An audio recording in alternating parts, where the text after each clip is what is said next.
शिक्षण केलं तरच राशन मिळतं बेटा. मी 10 वर्षाचे असताना माझं लग्न झालं. माझे पती 35 वर्षाचे. सासरने सोडलं, माहेरने सोडलं. आमचे सुरेश पाटेकर असे म्हणतात की मी जन्मलो तेव्हाच मी ती हाताने घेऊन आलो. हे तुझी आकाश गंगा. मी श्वास जेव्हा घेतला, कंठ होता कापलेला, गोडलेला. प्राण माझ्या तुंबड्याची लीला. जीवनाची प्रेत यात्रा थांबली जेव्हा स्मशानी. कांदा काढून घेतला ओळखीच्या माणसांनी. ओळखीची माणसं, हो बेटा, ओळखीची माणसं नेहमी खांदा काढून देतात. याची आपल्याकडे नोंद असली पाहिजे. म्हणून तुम्ही स्वतःला सबड करा, कोसळून जाऊ नका. मेरे जनाजी के पीछे सारा जहां निकला. पण वो नाही निकला जिनके लिए जनाजा निकला. म्हणून लक्षात ठेवा बेटांनो, आपल्याला सोडून जाणारे फार जास्त असतात, पण आपल्याला सोबत असणारे फार कमी असतात. म्हणून तुम्ही स्वतःला सबड करा, कोसळू देऊ नका. कारण की उद्याची पाठ ही तुमचीच आहे आणि या पाठीची वाट पाहणारे मी सिंधुताई सपकाळ. काय होतं माझ्याकडे? अर्धा रस्ते होतं. मी श्मशानात राहायचे, रेल्वेत भीक मागायचे, भिकाऱ्यांसोबत राहायचे. मी भिकाऱ्यांना जेवायला दिले ते मला संरक्षण द्यायचे.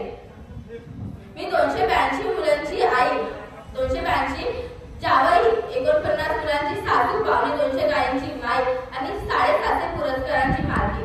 4 राष्ट्रपती सन्मानी मी सिंधुताई सपकाळ. जिंदाबाद. अशी स्मशानात राहणारी, रेल्वेत भीक मागणारी, स्वतःच्या जन्म दिलेल्या बाळाची दगडाने नाड तोडणारी. अरे माझ्या पुढच्यानी 4 वेळा दगड मारली, पण मी खऱ्या वयात 16 वेळा दगड मारली. आणि 16वा दगड मारताना मी एकच विचार केला की सिंधुताई सपकाळ, तू अशी वेळ पुन्हा येऊ देऊ नकोस आणि आधी तरी तू त्यांच्या सोबत असली पाहिजे.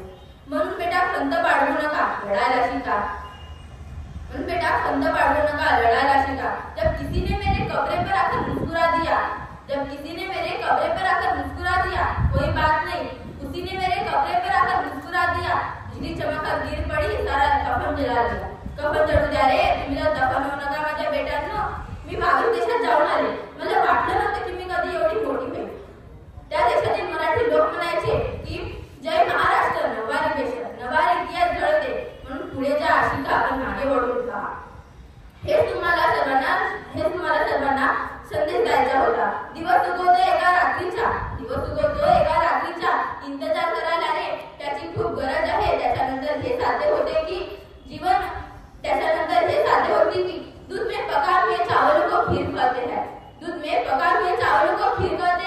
और मोहब्बत में खाए हुए ठोकरों को तकदीर कहते हैं. लकीर की फकीर हूँ मैं तो कोई बात नहीं. धन नहीं तो क्या हुआ, इज्जत तो मेरी कम नहीं. गरिबी की कोई किसी से कम नहीं बेटा. म्हणून पुढे जा, शिका आपण मागे वळून पहा. ज्या झोपडीत अंधार आहे त्या झोपडीत तुम्ही उजेड करायचा प्रयत्न करा. त्याच्यात तुमचे खूप भले होईल. म्हणून पुढे जा, शिका आपण मागे वळून पहा. या तुम्हा सर्वांना शुभेच्छा. धन्यवाद.